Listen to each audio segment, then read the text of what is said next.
Let's solve together this Math Olympics problem involving speed. So we have here the problem states that John walks at 4 kilometers per hour and runs at 6 kilometers per hour.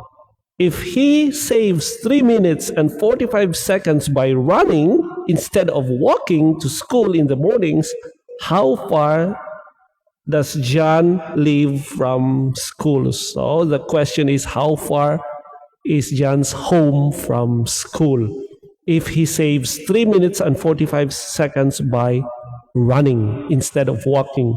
And we are given with the speed of John when he walks and the speed of John when he runs. So walking is 4 kilometers per hour and running is 6 kilometers per hour. And he saves 3 minutes and 45 seconds. The choices are given A, B, C, D, and the last one is E, none of the above.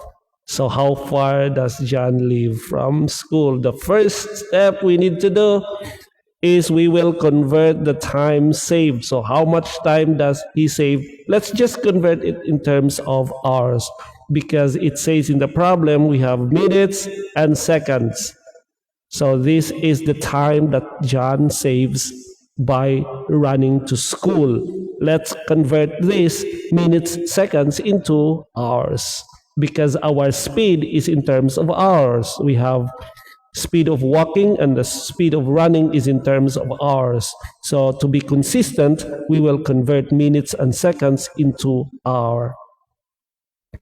So we have 3 minutes and 45 seconds. We will convert that into hours. So convert 45 seconds to minutes, and then from minutes you convert it into hour. So that actually 3.75 minutes.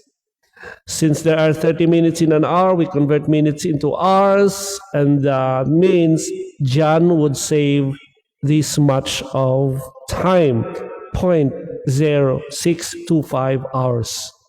That's the amount of time that John could save by running to school instead of walking. Now we will express the walking and the running times in terms of distance.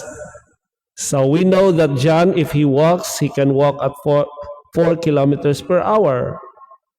So that's John's velocity by walking. And do you remember this formula S is equal to VT, where S is equal to the distance? If you have gone through physics or engineering mechanics, this formula always comes out. S is equal to VT, or the distance is equal to velocity times the time. So we can apply this formula to convert the running times and the walking times into a distance. So we have for the walking time using S is equal to VT, so that's 4 kilometers per hour of velocity. If you substitute it into the formula, this would give us the time in terms of hours. D over 4. Remember, D is a distance that we do not know yet. So distance divided by 4 hours. That's the time it will take if he walks at 4 kilometers per hour. What about if John runs 6 kilometers per hour? If we convert it into a distance, in terms of distance, it is D over 6. So with a D, with a distance. So the time saved by running is walking minus running, because walking takes longer. So since walking takes longer, we put it here. And running is shorter, we put it here. So it would be walking minus running.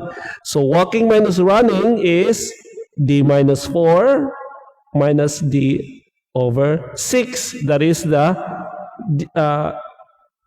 time saved by running. But we also know that the time saved is already 0.0625 hours. Therefore, we can equate this to the time that is saved, which we already know. So the time saved, which we have computed and what was given, is already in hours. This is also in hours. So what is left here in this equation is the unknown distance d. We will solve for distance d. That is step number 4. Since we have fractions there, d4 minus d6, we will find the common denominator of the fractions. 6 of 4, the common denominator is 12. So here we have converted the two fractions using its LCD. So 3d divided by 12 minus 2d over 12 is equal to d over 12. So we can simplify the equation as d over 12 is equal to 0.0625. And we will compute now for the unknown distance d. Computing the unknown distance d, you simplify this one. The answer is 0.75 kilometers. And the answer is letter B. The correct answer is 0.75 kilometers. That is how far John's house is to the school. If you have some questions, again, leave your comments below, and I hope to see you again in my next video.